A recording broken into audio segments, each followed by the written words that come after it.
Hello, welcome to Loot Level Chat, the podcast from Loot Level Chill. My name is Mick Fraser, and I have with me Kieran Singh. Hello. He is here this week. I introduced you last week and you weren't on the pod. I heard, yeah. Yeah. Lyle Pendle. Hello there. And Steve Chambers. Hey. Who looks different every week. Is it because I've gone full hair this week? I think so. What were you doing last week? Did you have a hat on last week? I had a cap on, yeah, as usual. Yeah. Thought I'd mix it up. It was very debonair. Thank you. We're back, all of us again. Lyle, this is the third week in a row. It's starting to become a habit. It is. I'll try my best to stop, but I can't promise anything. I think, yeah. So week off next week because it's starting to freak me out a little bit. Yeah, sorry. So we're talking about games this week, as usual. I don't know why I said that. Like we talk about. Yes. Although we don't. Let's be honest. We don't always. Oh, is it not movie week? Are we not doing movie week? I thought we don't always launch into games straight away. Sometimes we do the state of our beards and Steve's hair and what have you. But we're going to talk about games.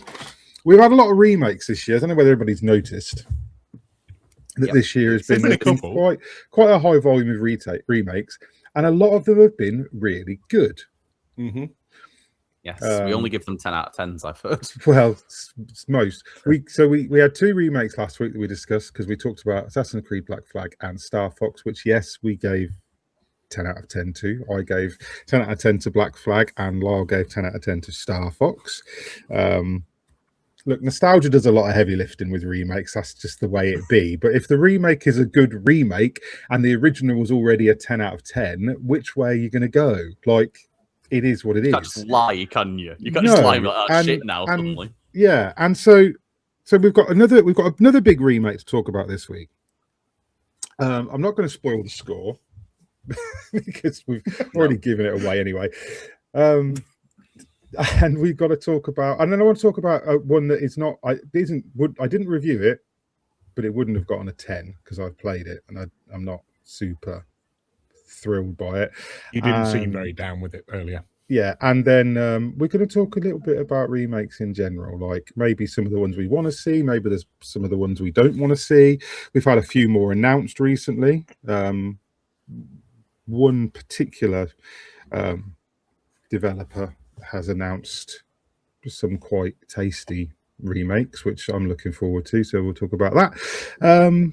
But yeah, so I'm going to open with talking about. I want to just mention the Gothic remake because Lyle made a joke then that all the remakes this year are getting 10 out of 10s, and while two have, and another one now, they aren't all necessarily worthy of 10 out of 10 because I also have played the Gothic 1 remake. I think it's actually called Gothic 1 remake as well. I'm not entirely sure. I might be wrong about that. Which is weird because that's a bizarre title. Gothic 1 at the time. No, I might be wrong. It might have just been something I had in my head. I can't be asked to Google it and look. But this one, this isn't a 10 out of 10. Right?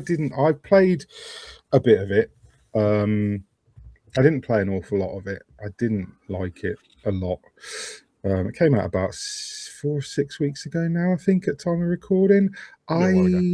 So I don't hate it. Like, I loved Gothic 20 years ago when this came out, or 25 years ago, whenever it was. Like this, it was a seminal title. It was like one of the first sort of big open world fantasy RPGs, and it was, because it was of its time, it was very unforgiving.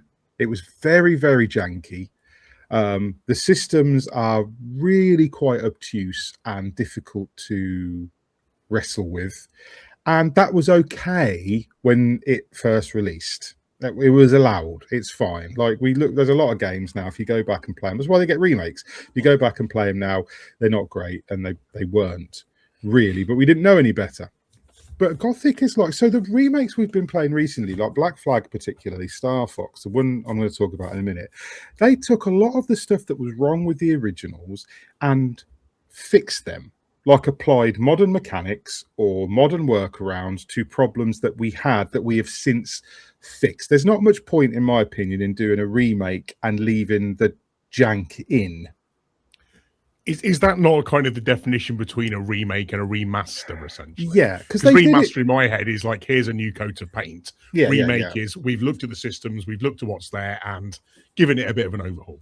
Because Oblivion, that was a remaster, right? And so if you leave the jank in a remaster, okay, like you put in a new skin on it, maybe you're improving some things like load times, and maybe you've brushed up some of the dialogue, which they didn't in Oblivion, but like that's fine. Like that's a remaster. This is a ground up remake. You have the opportunity here to fix the problems, but the developer had a mission statement, I think, internally, that what people like about Gothic, because if you go on the forums, if you read up on Gothic, if you look at what people liked about Gothic, everyone will argue that the jank is what it was like endearing in a way, right?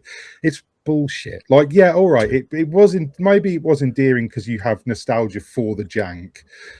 It wasn't very good, like by modern standards. So if you're going to remake it, why wouldn't you fix or take the opportunity to fix some of it and then leave some jank in it as like a reference or an in-joke or something? Like, do you know what I mean? Like, you can do things like that with modern technology. It's weird to look back on rose-tinted jank. Yeah, but what they've done with Gothic is not that. They've remade it with the same level of awkward, and it's kind of a mean-spirited game. Like, the enemies, even in the early areas, are ridiculously hard. Like, I met a wolf about 20 minutes into the game that just repeatedly one-shot me. And I thought, I'm doing something wrong here. So I'll try and go, no, the wolf just one-shot. She hits you and you die. And, like, I don't understand where the fun is in that. And, and, like, the dialogue wasn't too bad. I think they re-recorded a lot of the dialogue. And, it's got the Bethesda face stuff where the NPC sort of stand stock still and speak at you and stuff. And like, I don't mind that. Like, that's fine. That's an RPG thing. That still happens in games like, Outer Worlds 2, which released like last year. That still has that stuff. That's not a problem. But yeah, this is just very weird. And I just didn't like it. And I remember really liking Gothic 1, but I remember really liking it in the way that I remember really liking anything from that long ago. Do you know what I mean? Like, you didn't know any better at the time. It was really, really good. But if you're gonna, like, I don't play old games. I don't play retro games. I don't seek out old versions of old games. I'm not interested. I'm past that. I played them then. I don't want to play them now. We have all this new shiny shit now. Why would we want to play the old clunky stuff, even if it was good at the time? And I get why people do, and I understand, but it's not for me. Like, I don't see the point. I've got a lot of there's a billion new games every month. I don't want to go back and play something from 25 years ago with awkward controls and like dodgy loading times and graphics that I can't make out. Do you know what I mean? I don't see the purpose. Yeah. There's like an era as well where if you go back to that era in particular of like just after pixely games, it's like the worst era to go back to. So when you're talking about 25 years ago, you're really talking about like bottom of the barrel retro wise regardless, Yeah, and everything when we first got like fully 3D graphics and and everything was kind of stage. Everything was like polygonal, and everything was like there was maybe 5 colors actually, because you couldn't see. Everything was either brown or gray or dark blue with light blue, and it was like that's what it looked like, and it was kind of fucking ugly and awful. And I'm like, we didn't know then, so that was when we fell in love with these games. Don't get me wrong, like these are the games that got like, this is why we game now, because these games existed. I'm not knocking that, but if you're going to remake it, fucking remake it, like fix it, do the things that like make it, like be brave enough to. Do you know what I mean? Like, if Gothic, I'm not being funny, if they'd remade Gothic and it had come out and it had played like The Witcher 3, like, yeah, you would have had a vocal minority going, oh, it's not janky anymore. But like loads of people would have gone, fucking hell, this is brilliant, plays like The Witcher. Do you know what I mean? Like, it wouldn't be something that people were complaining about if it was good. And you would have just had modern convenience. And you would have just had the same vocal minority of people complaining that, oh, they took the jank out. Yeah, because it's a remake. That's what you said. Why would I remake it as clunky as it was originally, which is what they did? I don't get the thinking behind. I know that's wrong. I do get the thinking behind it. It's even more pure nostalgia bait than any other remake, because they've literally gone, people liked it because it was shit, so let's make it shit again. And then like people celebrated that. As boggles my mind. And it's not as if that original's gone away. You can still go back and play that if you are hankering after the jank anyway. Exactly. If you play the remake and go, this is awful, the original was much better, I've been playing the same 25-year-old game for 25 years, carry on playing it. No one's stopping you. Yeah, I think that's pretty fair. Yeah. But anyway, yeah, Gothic remake wasn't for me. And look, it did quite well, and more power to them. You know, it pleased the fans.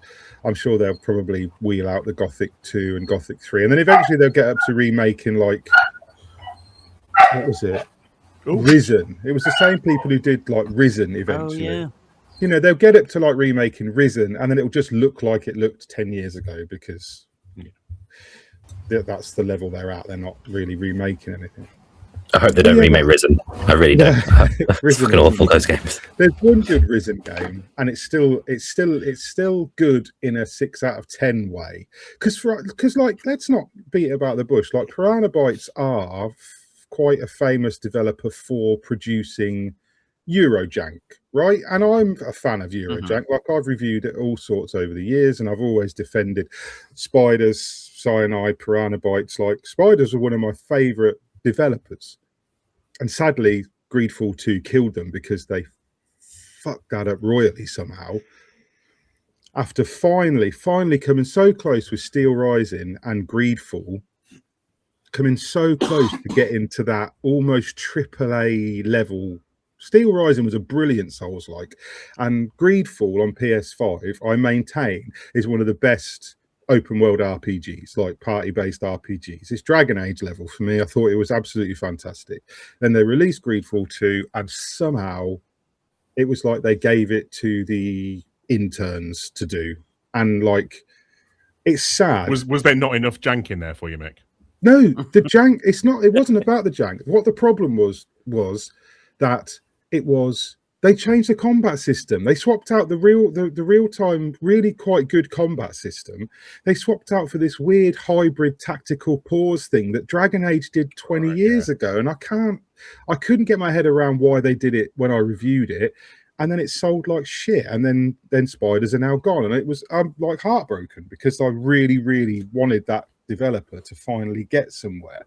But then Piranha Bytes is the same, and Cyanide Studios are kind of the same, and these guys have this great ambition, and you can't knock their ambition. You can't knock that they have ideas. Like, a lot of the time, it's these RPGs that do things that other games don't do, that you'll then see a AAA developer pick up a couple of years down the line and be like, oh, this is cool. And it's like, yeah, well, these guys did this like 5 years ago. They take the credit for pushing the genre forward.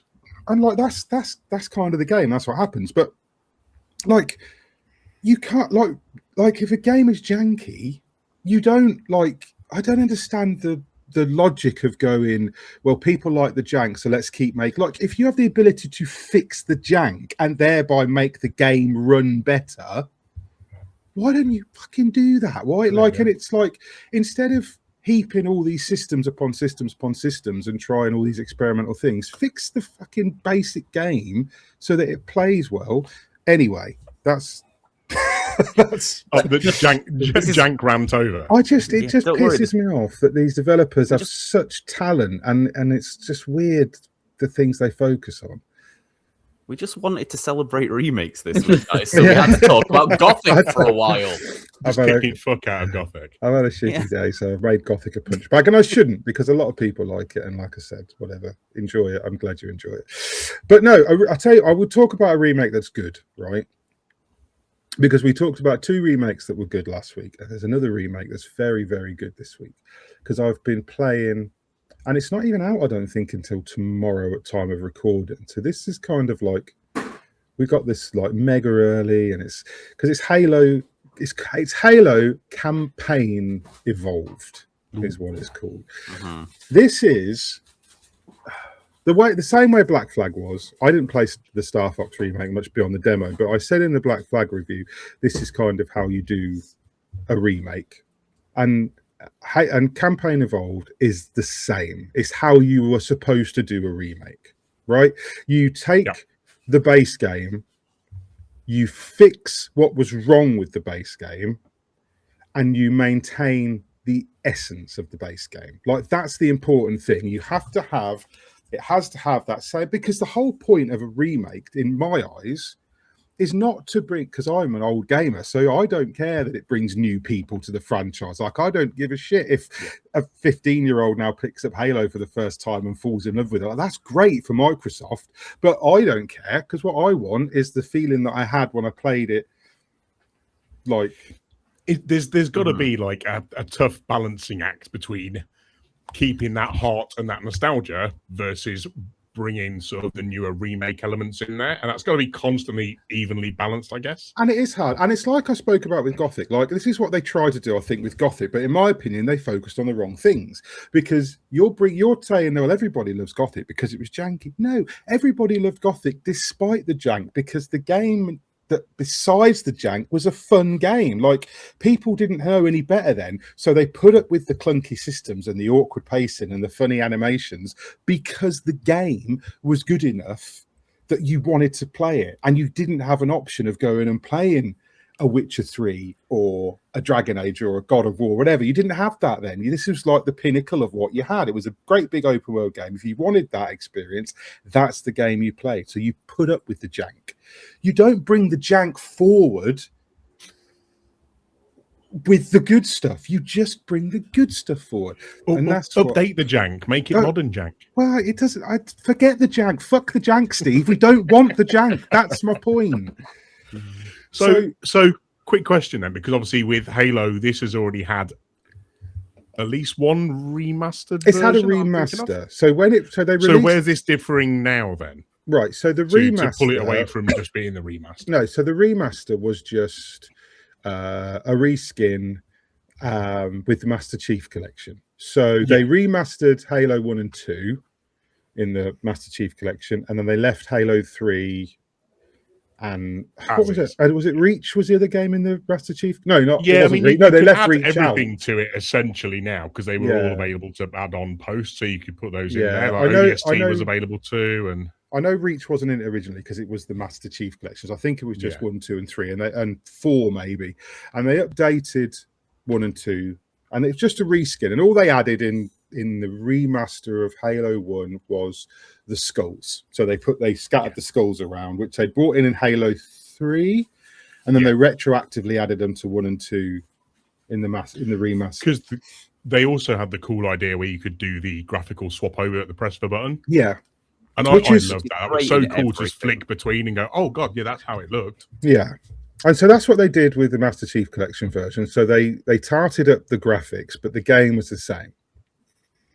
So what they've done in Campaign Evolved is they've basically got the template of Halo Combat Evolved, and then they've taken the mechanics from Infinite, and then they've put those into the first game. So you've now got, like, people don't remember, I think, the original Halo, if you play the original Halo as it was now, it's not a very easy game to play because we've evolved things now that work better, like the campaign. So, the evolved campaign, nice one. But like, so you had things like, so you couldn't, there was no sprint, you just ran at the same speed. There was no aim down sights on anything, but like the pistol could zoom in and the sniper could zoom in, but nothing else aimed down sights.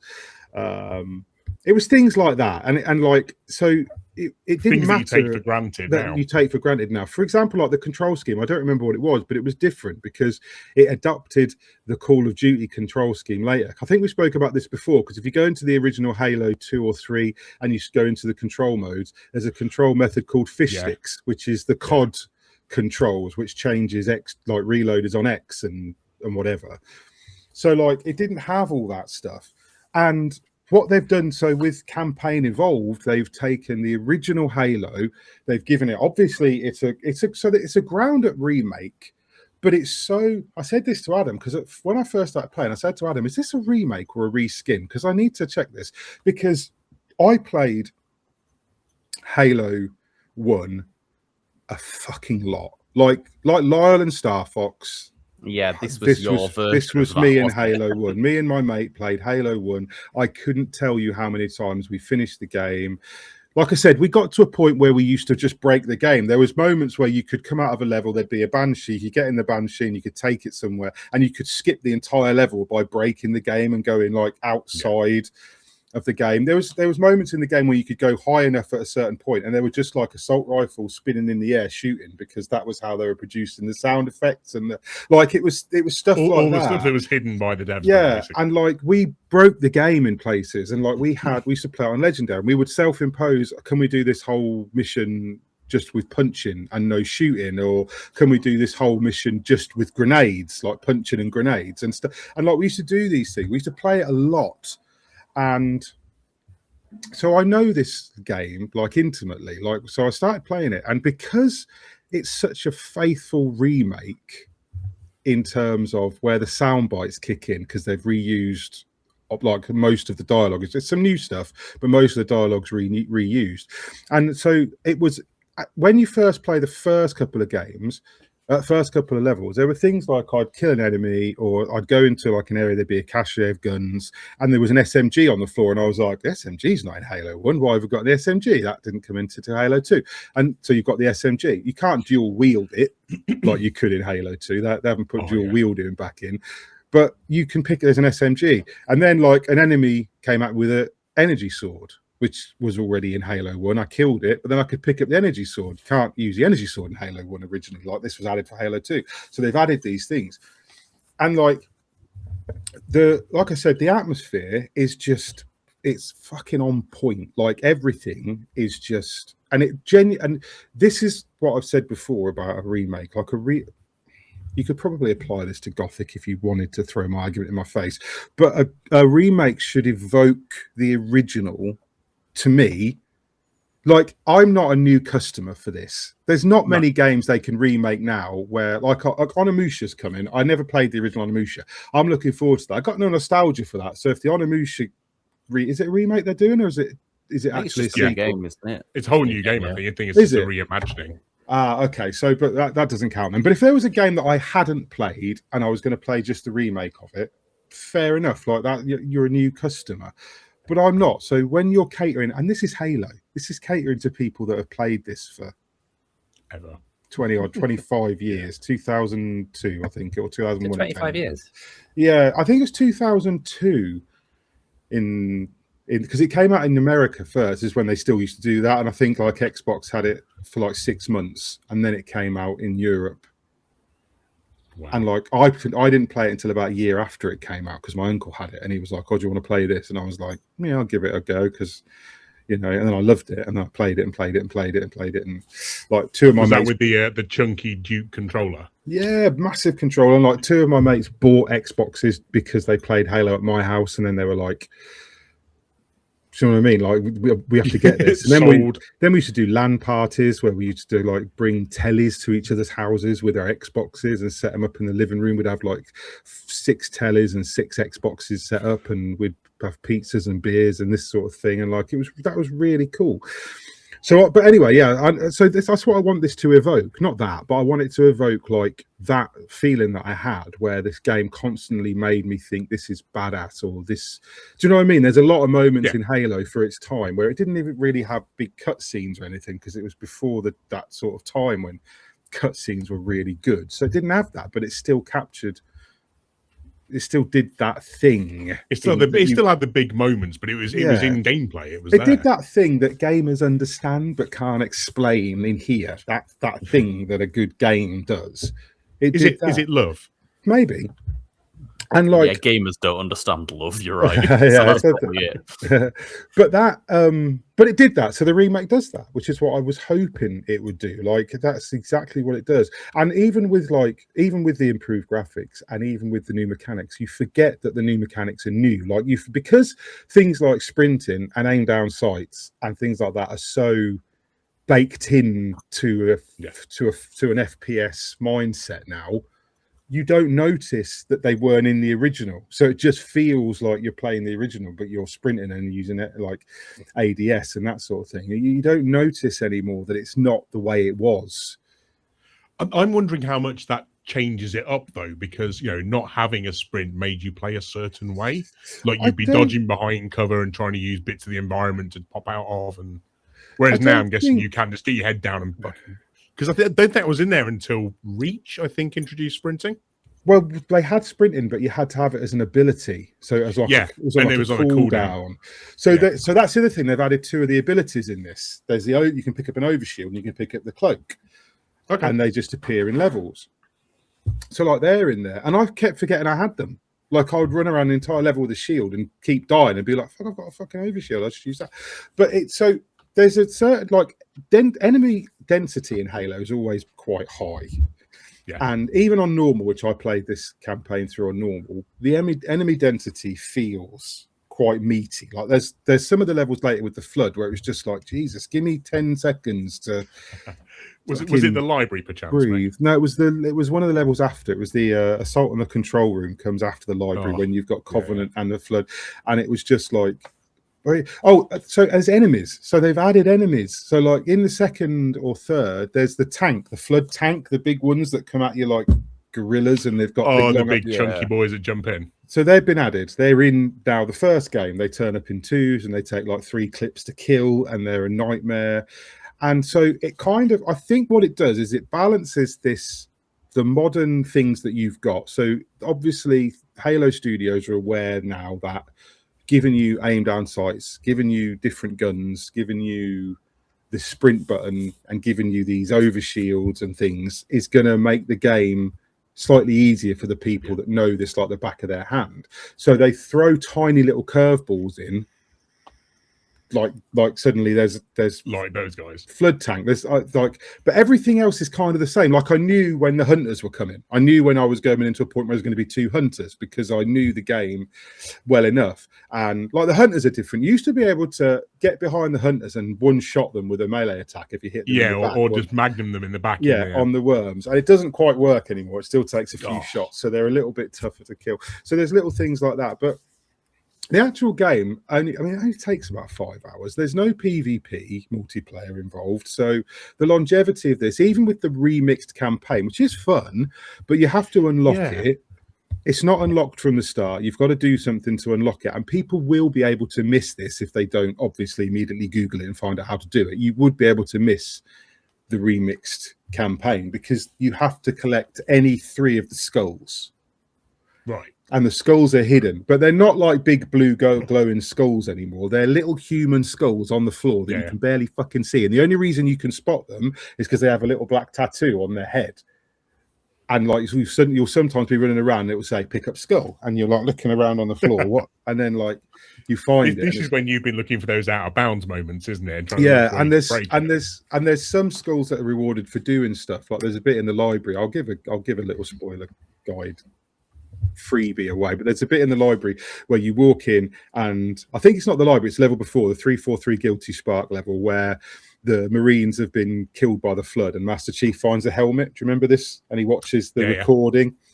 Well, if you just prior to that, you find the Marine that's having a panic attack about the flood, and he's screaming and waving the gun around, and he's like, well, if you shoot him, you get an achievement, and the achievement also unlocks a skull. So there's a freebie for you. Shoot the Marine, you get a joke achievement. So your natural reaction was, man's having a panic attack, I'd better shoot him. He was waving a gun at me. Okay.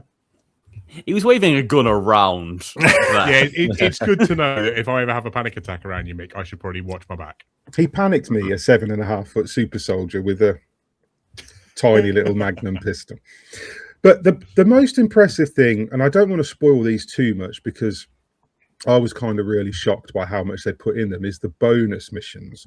So I was expecting these 3 bonus missions to just be like, I thought there would just be some remix stuff. Like, that's what I thought. I thought they'll just be like, oh, we'll just reuse this Covenant ship. We'll just reuse this stretch of the jungle that's only in 1 level. We'll get away with it. And they're not that at all. They're 3 completely new environments, or 2 3 missions over two completely new environments. There's enemies in them that aren't in any of the games. Ooh, like, okay. That's interesting. Or should I say, variations of enemies that aren't in any of the games. So there's an enemy, and I won't spoil it, that's not in the first game at all. And this variation, I don't believe, is in any of the games. And all the enemies have different designs. They've got different armor. They've got different, like, the elites are running around without their helmets on. It's like a game preserve where the elites are hunting like grunts and stuff.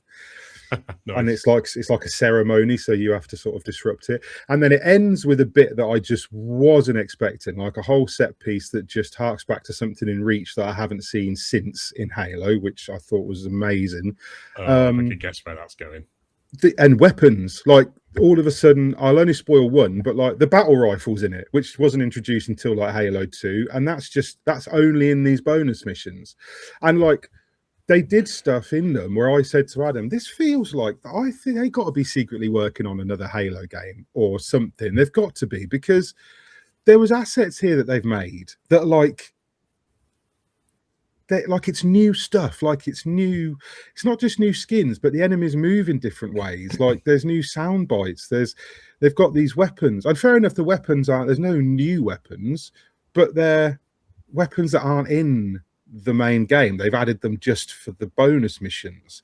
And it ends with a kind of cliffhanger, which suggests that we're either going to get more bonus missions down the line as DLC, or there's going to be another game that fills in, because this is set a year before. Could it continue Evolved. those if we get like the Halo 2 and or Halo 3 remakes? Could it be that they're going to episodically release those with those? I can't see it, because this is a prequel, and it's set a year before Combat Evolved, when it's just the Chief and Johnson infiltrating this ship. And it ends with Johnson finding something that doesn't relate directly to Combat Evolved. Okay. So, or Halo 2 or whatever. So I'm wondering if this is Halo. It might relate. Maybe it might relate to one of the fucking 9 million graphic novels or something that nobody read. True. Or do you know what I mean? And like, like the mega fans will go, actually, that's from the novel, and it's like, whatever. I don't know that. I haven't read all the books. Yeah, exactly. So it might be that, but I don't know. It might be related to. There might be a prequel novel that this is related to. I couldn't honest. I don't know, but it's interesting. It was interesting, and the whole of these 3 missions are chunky. Like, they're 3 missions that are about half the length of the main game altogether. Oh wow, okay. Are these only opened up post completion? No, you can play them at any time. You can go straight into the bonus. You can go straight into the bonus missions. I don't advise it though, because you will be missing things that aren't in the main game. Like there are guns that I love, and they're not in the main game. They're only in. Yeah. As soon as you said BR, mate, I'm straight in on that. I want a battle rifle to play with. And like I said, the remix, you can't do that straight away. You have to. You can play campaign with people. Like, this is the other thing as well. Like, the only thing that really sort of, I don't know if it's just a me thing, and you'll tell me. But if I'm going to play something like the remixed version of this, I want to grind that. Is that not like, I want that to be a grind? I want to have to go, like, if I'm going to go in and, I guess I need a reward to like. I don't play things just for the sake of playing them. You want a little carrot at the end of it all. I'm too conditioned by like Destiny and Diablo and things like that, where I want something shiny. Monster Hunter, I want to get a reward for doing stuff. So there's skins in this, weapon skins and chief skins, but they're just unlocked from the beginning. You can just put them on, and it's like, that's great, but you could have just lock them and let me unlock them by completing so many remix missions. Yeah. Like that for me would especially make something like a skin where it's just not that big a deal anyway. Like, exactly. You might as well get a little reward of summer. Because because of the way my brain's wired, that would be enough that I would go, well, no, I have to play until this is. I have to play until I've got all the skins. I have to play until I've got. Whereas I haven't got that, so I'm sitting there thinking, I love this. I gave it a 10 out of 10. I think it's a fantastic campaign. I think the new stuff is absolutely brilliant. I think the remixed mode, if you've got friends who are going to play regularly, the remixed mode is kind of genius, because it just, you say you go into Silent Cartographer and there's a rocket launcher as soon as you, like, the first gun you pick up isn't like a assault rifle on the ground, it's a rocket launcher. The first enemies you come to are not like elites and grunts. There's 2 hunters and 3 flood, and it's like that. So it's like you don't know what's coming. It's completely randomized in the level, and there are 42 skulls within the game to find. Christ. Remix mode locks 3 of them. You cannot turn them off. One of them is famine, I think, where enemy weapons just drop less ammo. I can't remember the second one, but the third one is armistice. And basically this means that if they drop flood and hail and covenant into the level, they won't fight each other, they just fight you. Right. So cool. So it doesn't matter extra what pressure. Yeah, and then so what you do with Remix is you go in and you pick a level, and then you can either pick as many skulls as you want, or you can randomize the skulls, so you don't know what skulls you're getting. So whereas like me and my friend years and years ago used to sit and like self-impose these challenges, the game does that now. So if you've got mates that you just love playing Halo with, and you're going to do this and it's a laugh, and you can do it on the couch, you can do it online, you can just put random skulls on and you'll have a hell of a time for like a few hours. That's great. But for a solo player, like I'm going, like remix mode is fun, but also like there's no incentive for me to do this. And I even had to look at that trophy because I played it on PlayStation 5, which feels like some kind of betrayal. But I played it on PlayStation. Sacrilege. Well, this is weird because Halo comes from like the height of the console wars. This is when exclusives really mattered, and like people used to like really pick a side with which you had. As you pointed out, it sold consoles. Yeah, and so to play it on the PS5 is because Adam had even said to me, "Do you want to review this on Xbox?" And I was like, "No." I was like, I've got Halo on Xbox. I've played Halo. I don't want, if I'm going to review this, mix it up. I want it on PlayStation, so I reviewed it on PlayStation. I think Adam's got Halo with a dual sense, man. That sounds like a great time. It's really good. Actually, I didn't notice too much of that. It doesn't really with the haptics, like the haptic feedbacks. What I will say is, I kind of hope they remake 2 and 3. I didn't like 4 much when it released, and I didn't like 5. I've played 4 again recently. It's still fun, but it doesn't have. Maybe it is a nostalgia thing, because for me, my love was Halo 3. But 2 and 3, they don't need to remake it because Infinite still plays very well. But 2 and 3, if they do the same thing with this, I don't think it will come to PlayStation now. I think with what's happening at Xbox, that ship has sailed. But I think if they remake 2 and 3, even if they just put them on Xbox, so I can get them on like Windows PC, and they do it like this, I'd be all in for that. Like I'd be happy. I'd happily do that.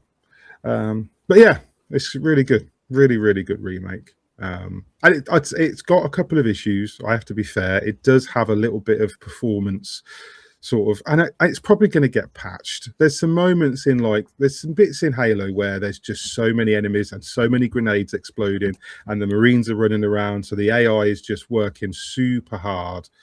And Halo's very dynamic in terms of like the sandboxiness is a bit of an illusion. If you walk into a room, the grunt's going to do the same thing every time you die and walk into that room.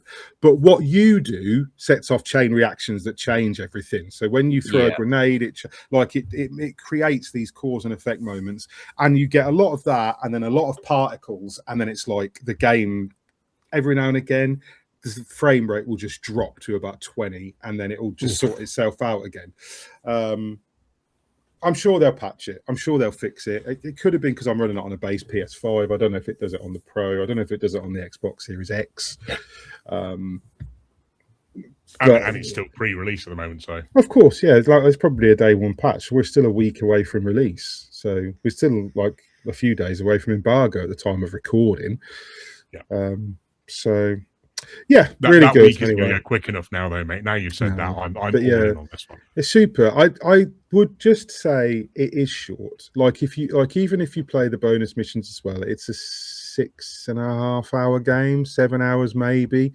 And there's replayability. You can replay it. The remix stuff adds things to it, but it's once you're done with the campaign, you gotta have people to play it with. if you want to keep playing it, or you've got to be a completionist that's like, I need every skull, because the skulls are properly well hidden. I think I found 4 in the play, and I wasn't looking for them. And you said there was like 48. Yeah, there's 42. There's some 42, areas. sorry. There's a lot of real estate that they don't use in this, where you're like walking a room and there's alcoves everywhere, and it's like, so you gotta go look in, and one of them might have a skull in it, and that's what I found. I was like on a bridge, and like there was another bridge there, another bridge here, and I had no reason to go to either of the other bridges, but you could jump to them. So I jumped to that one. There was nothing there. I came back. I carried on fighting, and then I went to that one and found a skull. So it's like it does that. Like, yeah, there's no real logic to where they are. It just wants you to pixel hunt every level. It's the ones where they hide them like utter bastards, where you got to do like a grenade jump to get up on top of something to parkour your way along. Like there's one I found. They're the fuckers. I went in a dark corner, put the flashlight on, and there was the skull. And if you hadn't put the flashlight on and gone looking for it, you just wouldn't have found it. So they are well hidden. So if that floats your boat, you know, you'll be there for hours. I am a little bit sore of the fact that there's no PvP stuff in there. I'd have liked to have seen what they could have done just with it, even if it's just like a little select few multiplayer maps from the original game. Well, there was no online multiplayer in the original game. So the original game only had infused with 2, wasn't it? It only had local co-op. So you had like Blood Gulch and those classics, which they've already redone in. Is it Warzone? A couple of them they've done them in, yeah. And people rebuild this stuff in Forge as well. And... Yeah. Do they call it Warzone for Halo? Is that Call of Duty? There's a Halo's version of like the online multiplayer in Infinite is. Yeah, it's like a multiplayer hub thing, like they do with. Yeah, because that's where you go in and get like your big team battle stuff, and I might have to reinstall Halo Infinite at some point on PC. But yeah, it's good. I would say I can't say go and buy it, because I don't know how your mileage will vary on what there is here to do. But it's also Game Pass day one as well, isn't it? So so you don't really need to buy it unless you must have it on PlayStation 5. It's, you know, on day one it's yours. You just download it if you've got Game Pass Ultimate. So that's the plan. Worth doing. So anyway, another good remake. So there've been some good ones this year. You sounded so despondent to the fact it's another good remake. Not another. Another one this year. Fuck's sake, lads. Well, our game of the year could be interesting if most of them are games that came out 20 years ago. When we're trying to guess what year we're doing game of the year for. Yeah, we'll have to have it. It'll have to have its own section. But no, so we can talk about a little bit, because we've got some time left to have a bit of a chin wag about remakes in general, like not necessarily lamenting them or talking about things that we've had, but maybe things that we haven't had. Like there's a lot of games we spoke about this once on a pod many moons ago, where there's like 50 years worth of games now you can remake. I know they remake all from like this nostalgia period, like the fucking Star Wars universe, but it's like you can go and you could cherry pick from 50 years worth of games if you wanted to. Some of them would just belie remakes now. Like, why would you remake the original Grand Theft Auto, for example? You don't need to remake the original Grand Theft Auto. But like, there's some that deserve remakes for whatever reason. So we're gonna have a chat. Well, interestingly, when we were sort of talking about this outside of the recording, one thing you mentioned was things that shouldn't get a remake, and I wasn't sure if the angle was going to be because they are so beloved we can't touch them, or just don't do this because it's a bad fucking idea. Because I don't know how many things you could hold in such high esteem that you could say we're not remaking this because it was absolutely perfect. Yeah, because they already did Final Fantasy VII, and then everyone really liked the remake. So yeah, and I imagine there would have been a horrendous backlash when they said, "Oh, we're going to remake this." It's like, oh my god. So I might have time's getting done, isn't it? So that's what I mean. Everything's like, fair game. Yeah. I might have been precious about certain things once. Like, for example, Halo. There's a certain point where I would have gone, you don't need to remake Halo. Leave Halo alone. Or like Resi 2 or Resi 4. Or like these things at a certain point. Gamers, Silent Hill 2 is like a massive, like one of many people's favourite Silent Hill games.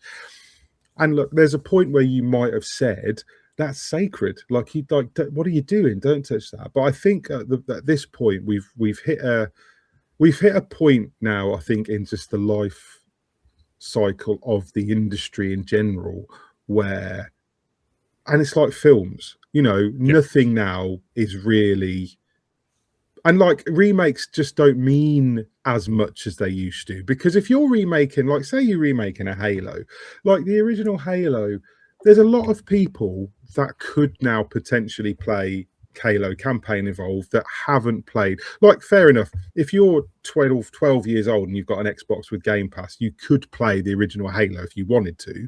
Yeah. But I don't think there's that many 12-year-olds that would look at a game that old and go, I want to play that. Whereas now, this version... You give them the remake instead. But the gateway drug, like, analogy doesn't really work for me with games, because, again, if you play the remake and then you go back and play, like, oh, Halo 1 remake was brilliant. What else can I play? I'll play Halo 2, but there's only the original.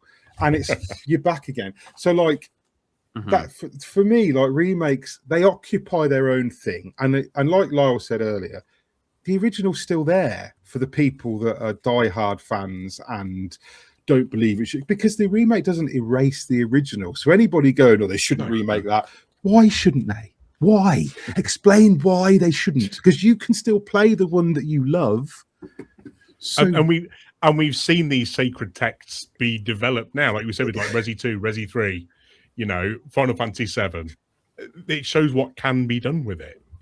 There's a certain point where I would have said you shouldn't remake certain things, and now it's like, but modern technology is cool. Like, what games can do now is cool, and you can take ideas that like, imagine a game like Second Sight remade now, right? And you can still play Second Sight on GameCube if you want. You can still put Second Sight on GameCube and play the original. But if you had that concept with all those powers and that storyline, but you had it on a modern console or a PC, it would be modern bells and whistles all over it. It'd be superb. Kieran's eyes lit up a treat then as well. I know Kieran's a fan of. Yeah, I love it. I mean, I bought it on my handheld PC, and there's no like controller support. So like, remake it so I can play it easily. Yeah, and I'll buy it. I think there's a thing. So remasters, I'm a bit tricky with. We don't want to get into the weeds of remasters necessarily, but like, I played the Lara Croft, the Tomb Raider anniversary remasters last year, and they weren't great. Like, they did what they could with the control schemes. Because you're still in the old architecture, so they did what they could with the control schemes. They gave it a reskin, but they were still very awkward and clunky, and it made me remember what it was like trying to play a 3D action game in 1996, which I don't want to be reminded of. No one needs that memory.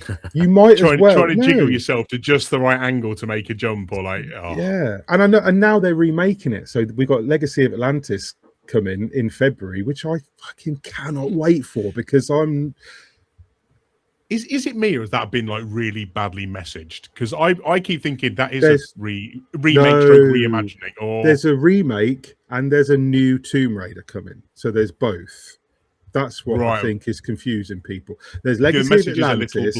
Legacy of Atlantis is the remake, and then there's like Tomb Raider Cataclysm or something. I can't remember what the other one's called. Something like that. But there's another one that's also being made. I don't know if it's the same Lara, like the same woman playing Lara, or not, but that's where the confusion's coming from. So Legacy of Atlantis is outrunning a T-Rex, Jacqueline Natler, all the stuff you remember stuff from the first Tomb Raider, but just better. Like, not better necessarily, like, but it is better, isn't it? Let's be honest. Like that. It would take a lot for that not to feel better in 2026. They'd have to really fuck that up. Yeah. Keep all the remakes have been, mate. That's not going to happen, because they're only 10s as well. We know they're only 10s. But I've got a couple on the list. I think Kieran's got a couple on the list of games. What are you putting out there that should or should? What you got, Kieran?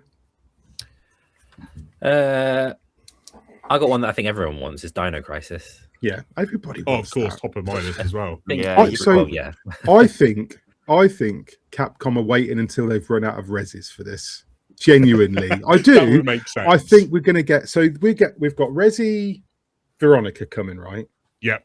Then we'll get Resident Evil X. I stand by this. They will call it Resident Evil X, not Resident Evil 10 or Resident Evil it'll be Resident Evil X, because It's like Mega Man. because technically it's the 10th one, and Capcom is Capcom. So, and then we'll get, I think they may do 0, but I think the way they framed Veronica suggests that is now Resident Evil 5. And Resident Evil 5 and 6. Because we know the issues with 5 and of itself. Yes, and I think Resident Evil 5 and 6 are in the dustbin of history now. So that I think that's, once they've remade 0, if they do, there's no more remakes unless they finally bite the bullet and properly remake Resident Evil 1 in the new engine, which I would be super happy about. They should do that at this point. Like, if your remake, if it's at the point where that remake, the original remake is like going to be over 20 years old anyway, like that remake needs a remake. You're at that point, you know? Because I think Exception. Capcom have run their idea bucket's running a little bit dry. And don't get me wrong, one of my favorite developers, they are. But this is it. Like, they don't tend to have a lot of success with new IPs. Pragmata is like a bit of a standout in that respect. But they've got such like beloved IP in their stable that it doesn't really matter. Like, they'll just do another Monster Hunter or another Street Fighter, or eventually we're going to get a DMC 6. Like, it's going to happen if it's not already being talked about behind closed doors there. But I think Dino Crisis will come when they run out of other stuff to remake, and then they'll go, okay. And they'll do it in like one of those really cheesy reveals where like it'll be at a big event or something, and it'll look like they're just doing another Resi remake, and then it'll be a dinosaur and everyone will shit their pants, like lose their fucking minds. Well, every time there's a trailer with a dinosaur in it, people automatically assume it's Dino Crisis now, don't they? Because there was that Switch 2 exclusive that came out a few months back. I can't remember what it was called. Oh, the shit one. Yeah, the shit one. And everyone thought that was it. And Exo Primal, when that trailer for that launched, that was pure trolling. I maintain that was. Was that Capcom, that game? Yeah. I didn't mind that game. It wasn't bad, but it didn't really have the legs. It's not Dino Crisis. See, speaking of Capcom, I'd love a Monster Hunter 4 Ultimate remake. So take some of that inconvenience, but slap everything that was in there from before. So I've thought about this because I didn't get into Monster Hunter until World. I was one of those people. I tried Monster Hunter on the Wii U and various 3DS. Really found them just absolutely impossible to play. Like, completely impossible, to the point where when Monster Hunter World was coming out, I didn't even want the review of it. I turned it down. I think Chris White reviewed it because I just didn't want to touch it. And then Adam gave me a code for it, and I was like, I'll have a go. And then that was that. Like 3,000 hours later. Here we are. But I went back to Ultimate, Generations Ultimate on the Switch. Oh yeah, GU is great as well. Review that. Yeah, but it's not now because I love that old style, man. I grew up on that 3DS. That's what I mean. And this is my point. This is why a remake would probably be a good idea, but the fans don't want a remake because there's still people that play Generations Ultimate. There's still people that choose to play that old game. And the thing about Monster Hunter is every game is kind of a remake of the previous game anyway. Like, that's how Monster Hunter is. All it ever, like, the monsters, they add movesets into the monsters' arsenal and they'll add new monsters. But you can go back to like Monster Hunter 2 or whatever, and the animations for the monsters are the same. Like, it boggles my mind. You go back and the monsters move the same. Like, you're still waiting for the tells, aren't you? Like, oh, he's going to swing round now. There we go. And they had more basic movesets and they iterated on those. But I find that they do the same with the weapons and they do the same with the new mechanics for the weapons. Capcom are very clever at making every Monster Hunter world feel like a companion piece, a Monster Hunter game feel like a companion piece to the last one. Yeah. So you never feel like, oh, I'm playing Wilds now, so I'll never play Rise or World again, because they're such the same framework, but they have such different ways of playing them and engaging with the world and doing the farming and the mini games and the mechanics and the clutch claws in one and do you know what I mean? Capcom. So I wonder how a remake of, like, they could easily just announce the next Monster Hunter and it be a stealth remake of an old Monster Hunter game, and I don't think anybody would know. No one would notice. So, like, what else you got? What were you going to add from your choice then, Mick? Oh, I was waiting for Kieran's because I've been rabbiting a lot. I'm very aware that No, I'm very aware that my fucking voice has not stopped for the last hour. So. I'll just rattle through a few. Not really. I guess not really a remake, sort of like a remaster collection. But do you remember the Mass Effect Legendary Edition? Yeah. I would love that for Dragon Age. Oh yeah, Because they they're remade not aged that well. They remade one, didn't they? One is a remake. Is it? I don't know. I know it's very. I know that one is more different to the original than the 2 and 3 are in the Legendary Collection. Yeah, one's got that sort of, like you said before earlier, that sort of real-time pausing combat on it. It's more like an MMO, isn't it? You queue up attacks and stuff, whereas 2 and 3 were direct. Yeah, but in the legendary edition, they took that out. It's just it's the same mechanics. Oh, sorry, Mass Effect. Yeah. But Dragon Age, yes, Dragon Age has got the real-time pause thing, which I think they took out after the first one, and it's never. It's still there, but you don't really. I never used it in 2 and No, 2 and I think Inquisition. it's an option, but you don't need Yeah. it. Yeah, I'd love that. I think Dragon Age 1, 2, and Inquisition in a little bundle. Yep. I think and again, you could borrow because I have issues in various areas, like some people do with like Veilguard in general. But it's a fantastic game. And there's some mechanics in the game that are really good, and they would work really well layered over the top of the previous editions. Yeah. I think maybe tone down some of the colourfulness, which is what my main problem with Veilguard was. It's very cartoony compared to the way the previous games looked. Yeah, that first one. I mean, I played through the first one fully for the first time last year, and it is very, very, very brown. Yeah, there's not much colour to it at all. Such a good game, really great writing, and BioWare were at the top of their game when they were making Mass Effect and Dragon Age. Yeah, so I definitely get that. Simpsons Hit and Run, which I think there is a rumor of that getting a remake. That always pops up a little bit as bait, Kieran. Come on. What was that? That feels like bait. No. Really? What? Do you not like Simpsons Hit and Run? Is that game beloved enough that it would be people fucking love that game. Yeah, that's got it's got a remake. It's got an unofficial remake already, and an unofficial remake where they've remade Futurama in it. It just feels like a meme at this point. Yeah, it's just Simpsons Hit and Run is it's a great game. I think that would be fun. I think that, and again, you kind of only have to improve the look of it. It's Simpsons, Yeah, it's still going to look like The Simpsons now. Yeah, I think that'd be really good. Bully. I heard a rumor that didn't a remake of that get canned a few years ago? Yeah. They were remaking it. That's so disappointing because that game was back from when.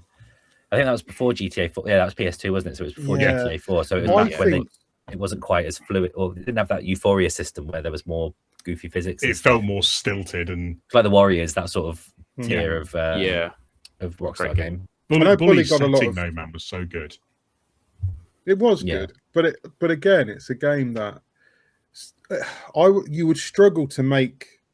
You would struggle with the content of that game.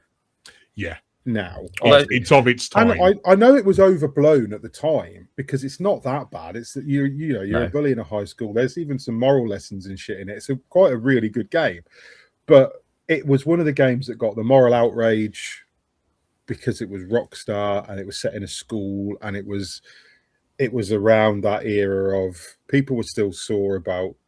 What a horrible way of saying it. I shouldn't have said it like that, but Columbine was still quite a Do you know what I mean? It was still quite a shock. It felt like it was encouraging child violence. Yes, America hadn't reached its record of one mass shooting in a school per week yet, so it was it was a difficult thing. And I think nowadays you would have to be very sensitive of what you put into a game like that.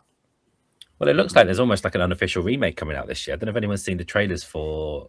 I can't think what it's called. I know what you're going to say, and I can't remember the title either. It looks like an AI generated fan game. Of Bully, almost. I can't remember what it's called now either. But yeah, I tell you what. Speaking of violent games, I know you've got some on your list, but I wrote a couple down earlier on. Yeah. I would love. So Manhunt. I almost wrote that. Speaking of violence. Now Manhunt. So it would. play Manhunt now, and it's kind of like, yeah. I mean, like, I know totally. Back then it was like, ban this game. Now it's like, fucking hell. Like, this It had such cool ideas in that, though, man. With like the guy who was like a narrator who's telling you what to do. Yeah, and like, this is how you're gonna play. I love that, man. Like Manhunt would be great as a to properly fully remake that now. And by the same vein, I think Condemned would be really good. Like, do you remember Condemned at Xbox? I think it was the Xbox 360 launch title.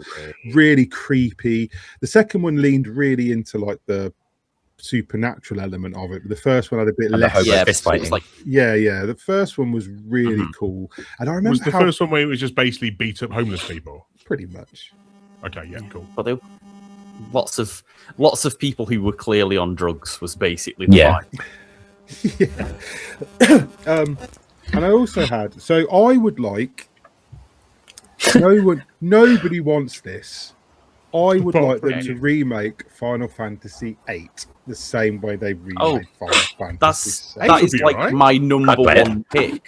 Is it? I think Final Fantasy VIII is like unplayably annoying as a game. Like it is the Final Fantasy game on the PlayStation 1 that made me be like, why do people like this shit? Whereas I played through 7 and 9 so happily. I've never understood why people didn't like 8, because I like 7, 8, 9. I like all of them, and like I played 7 religiously, like we've talked about it before, how much I played 7, and then so when 8 came out, I was all over that shit, and I. Back in the day, innocently playing it in 1998 or whatever, I just loved it. And then, like, now, people are like, it's the worst one. And I'm like, why? What is it they don't like about it? Because I've not played any of the old ones. I don't really know. Like, maybe I can help with that. Because go on then. I basically found it compared to, I'd played a lot of different RPGs at that point, and I found the whole system of, like, you get stronger by drawing magic out of enemies, and you'll do that for fucking hours. Really tedious, because like you could always do this for a long time to get granularly stronger, and if it's there to do, I will do it, and that just means that it's the most boring, tedious thing you could ever do. Of like, well, I want 99 of this thing, so I'll stand in every fight ever and be like, okay, well, if everyone draws magic for about 20 turns, we'll get enough. Maybe and that's why I enjoyed it, because I didn't play it that way. I didn't play it. Yeah, and it feels weird because I'm not normally someone like that, but I think just knowing it was like, this would be useful, I just kind of did it that way, and it lost me when I tried to play it 2 or 3 times, back in the day.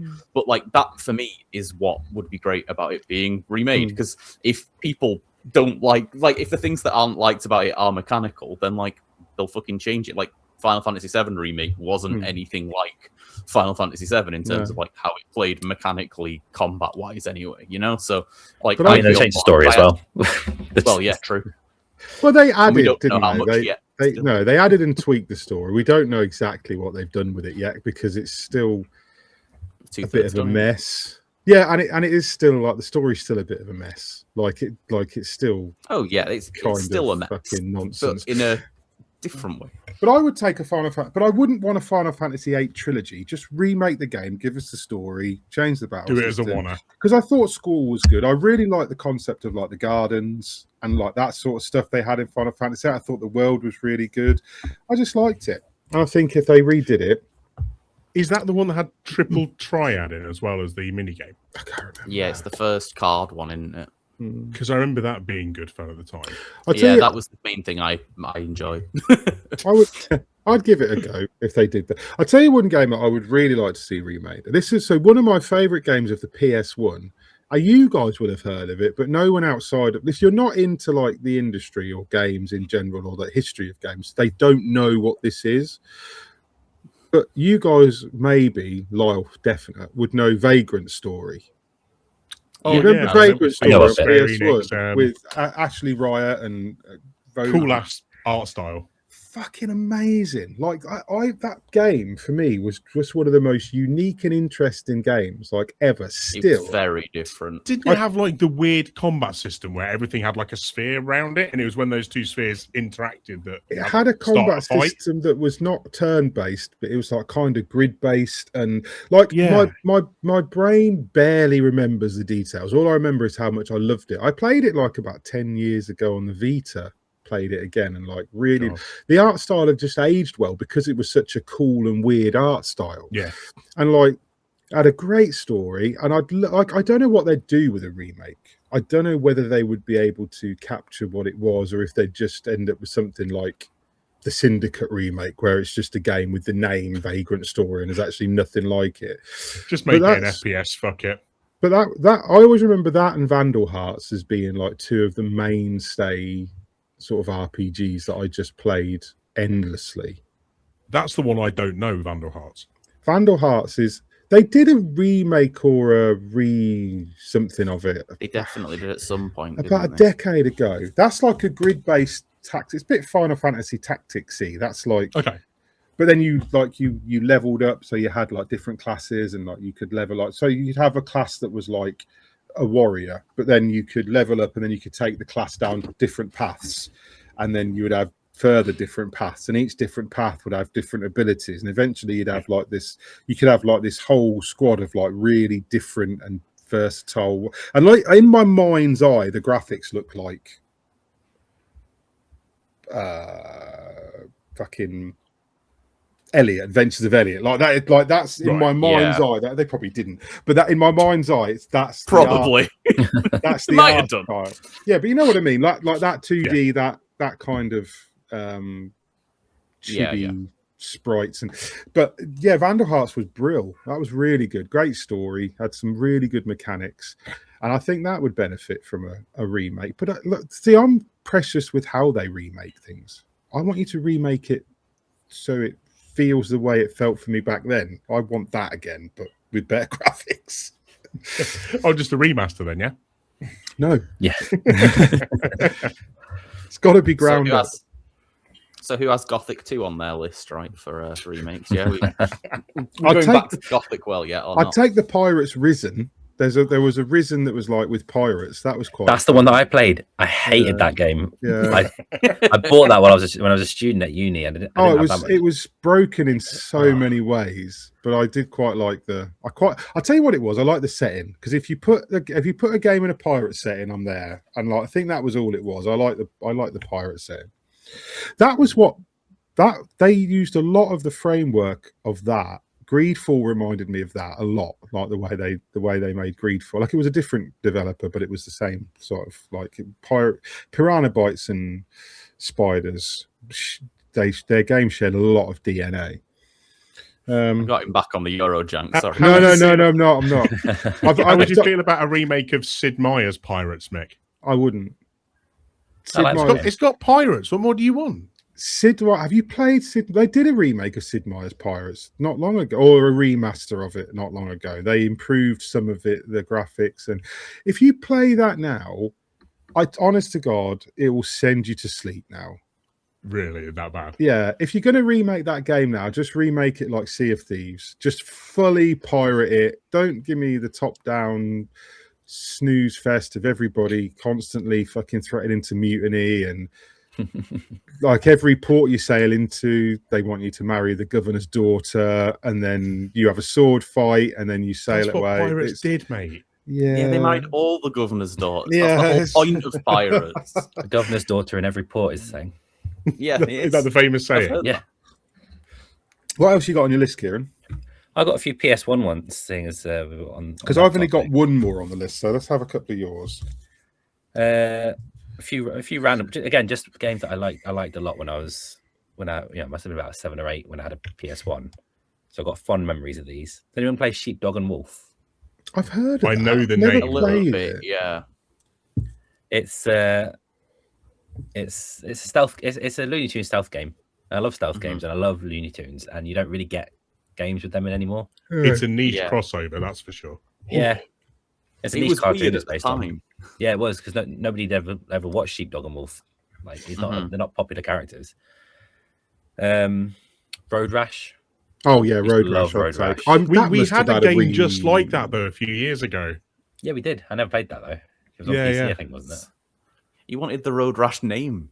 The IP. You got to have a full Road Rash remake with the sidecars, and you can fling the person in the sidecar off into the bike in front. That's what I want. Lyle would probably get behind this one. A remake of Ape Escape. Yeah, there probably should be. Ape Escape, it feels like, has been due a comeback for a while, especially when it was like the first Astrobot like crossover level. I was like, I assumed that had been announced by now, really. So like, it's got to happen at some point.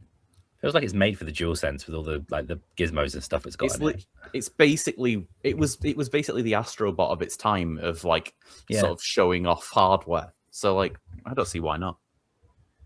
And then another one I thought would be good would be, well, this is even older actually. If they remade Baldur's Gate 1 and 2, but in the style of 3. Yeah, that would be quite good. Baldur's Gate, because Baldur's Gate 2, I think, is the one I played the most of. And that's the one that's like legendary best game ever for PC people of that. Yeah, and it is not now. Like, this is another one that I played because they released them on like Switch, I think, a few years ago. Yeah, they did. And and I played them, and I was like, yeah, this needs something else. Like these things are sort of beloved for a reason. Everything. I'm not knocking what it is or what it was, but now I would take a remake of that in Baldur's Gate 3 style.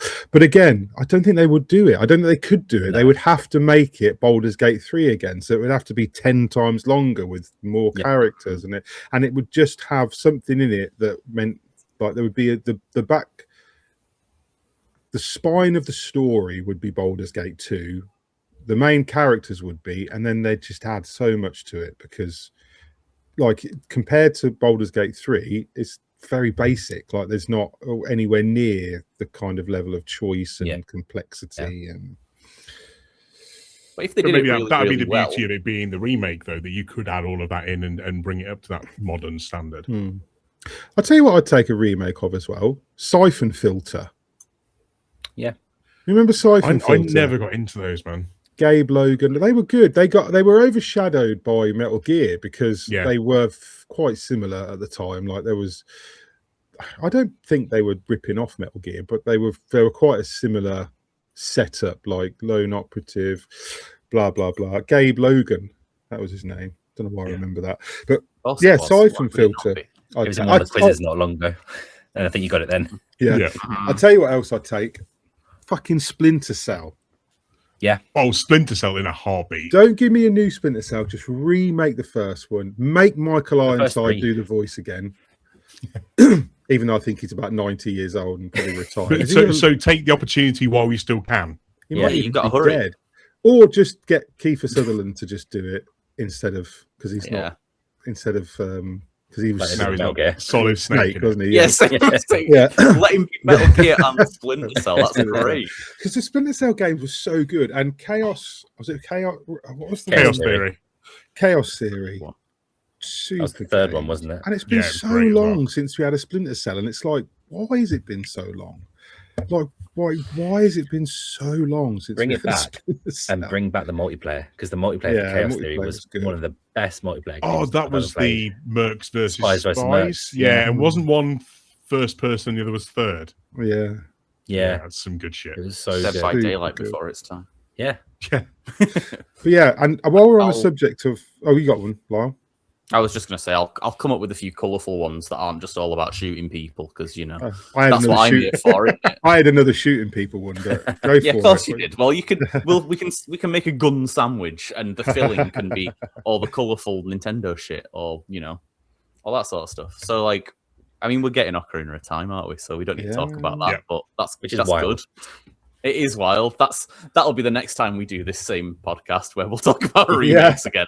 We'll bring up Gothic and we can get a good hour or two out of it. It'll be great. Might have Gothic 2 by then. Speaking of Ocarina, then, like that's gonna set a standard of if it is just going to be a glow up or if they are going to change a lot of mechanics. And I'm really interested to see where they go with this. because it is such a beloved game, now, don't we? Yeah, and we've still just seen, here's a bit of cutscene so far, essentially, a bit of pre-render. But I don't know, part of me is slightly worried it's just going to be a glow-up. Yeah, that will be very interesting, because if they just do a glow-up, that will upset so many more people than it will make happy. If they were just going to do a glow-up, they would have called it a remaster, wouldn't they? If they're doing a remake, they're ground up in it.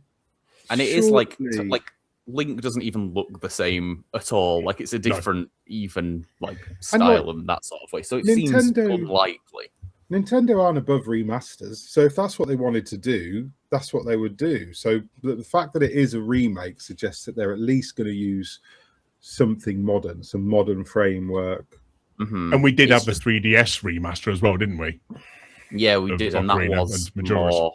Yeah, that was the more just shiny HD. But it did have a few changes in there, so it'll be interesting to say where they're going to take it. So this is one that go even further. This is what I'm looking forward to, because I never played Ocarina of Time, and everyone talks about this with reverence. And this is one that I am really looking forward to the fact that, because I don't want to play the old Ocarina of Time. Oh no! If you played. No one does. If you played old Ocarina of Time, that would be like when I, in 2009, played Halo 1 and was like, fucking hell. Like, it would be that times 100. Do you know what I mean? Like, there's no point. That is a bad idea.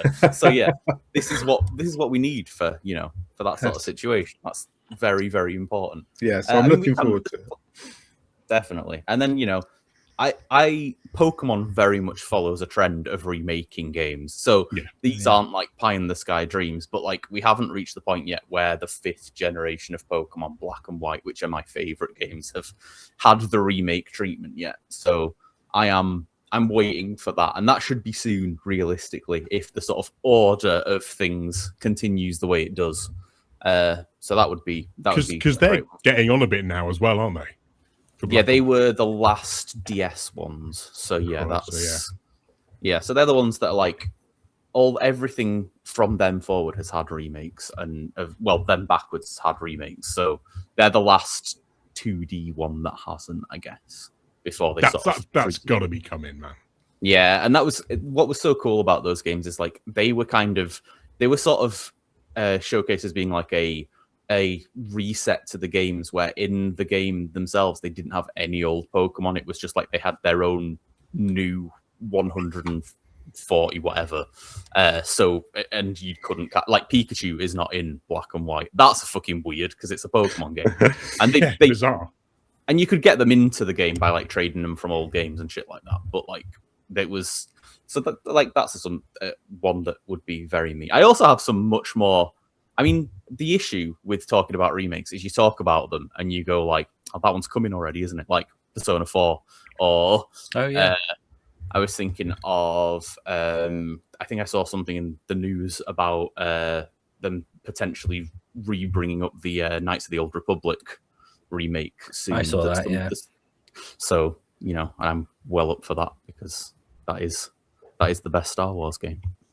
Danganronpa 2 as well. That's on the way. Danganronpa 2. Steins Gate. Yeah. I could also stacking up. Because I was going to mention. Funny you said that, because I was going to mention Fallout being like, because we'd said before Fallout was ripe for it, and then I think they've just been. And you'll have to correct me. I don't know which ones have actually been announced. So New Vegas, right? That's getting a remake, or is it Vegas and 3? Vegas 3, yeah. Something's happening with Vegas where there may be a Fallout New Vegas 2 actually being made on the quiet, or will be announced soon. Bear in mind, they announced Skyrim, they announced Elder Scrolls 6 something like 8 years ago now. So like they got to churn something out. You'd think so. Yeah, for sure. But yeah, Fallout. So many fucking remakes, eh? Yeah. I've got kind of an obvious one in the fact that following on from the wonder that was the remake of Demon Souls. Obviously, Bluepoint being no more, sadly, but taking Bloodborne and doing what they did to Demon Souls and how good that looked and ran. For some reason, surely that's an instant win for some reason, Sony will not relinquish Bloodborne to anybody for any reason, and I don't know why. Because it would be printing money to either remake that or announce a Bloodborne 2. I'd take the remake, man, straight away. Can you imagine that? And say super glossy, super stylized, and then 60 FPS solid. Done. Thank you. You know what? Take my money. Sony will hold the Uncharted 5 and Bloodborne 2. They'll hold these for PS6. They'll hold these for. There's a PS6 coming. And we're making these, and if you want to play the best version of it, you're going to have to get it on PS6. They could even be real bastards and make those games PS6 exclusive if they wanted to really push, because that's what they're going to have to do to sell that console. That is genuinely their only choice to sell that console, is to put killer IPs on it that you. And that's exactly how they're going to get us, mate. Well, totally. That there's not really any other way. And that's when I can see them doing stuff like that. But I don't think they'll ever remake Blood. To be fair, Bloodborne holds up. Like, you can play Bloodborne now. Oh, it does, man. But it's just like the 30 FPS on there, and it still looks great because of the art style.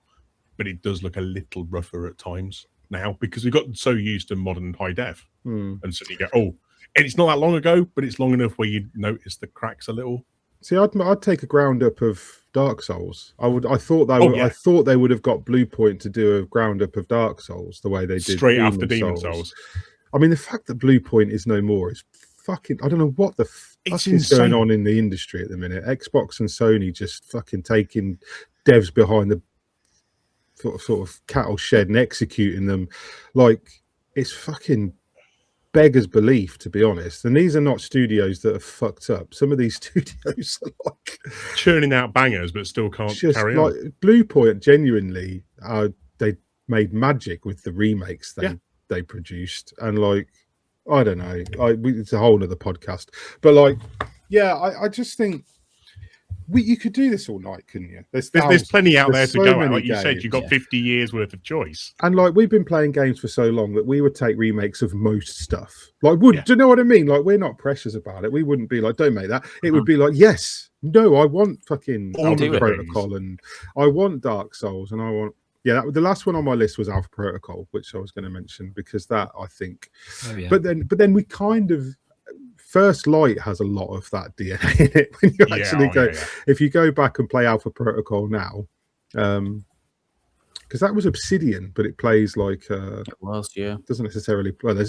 Obsidian don't have a style, do they? Because they kind of piggyback other people's IP. And I don't even mean that as that sounds like like a derogatory thing, but it's not. That's Obsidian's whole thing. It was their thing for a long time. Like, we need a sequel, Obsidian will do it. Like, they did New Vegas, they did Knights of the Old Republic 2, they did the Outer Worlds, because that was basically like the new Fallout, because nobody was making a Fallout. Yeah, like this is what Obsidian do, and like they've just canned Avowed, which I'm Avowed 2, which I'm a little bit disappointed at that. I think Avowed had some mileage for a sequel, but Xbox are doing what they're doing, and I think Obsidian were afraid of being put on the chopping block, so the Avowed has been binned, and now they're working on something else I can't remember for their corporate overlords instead.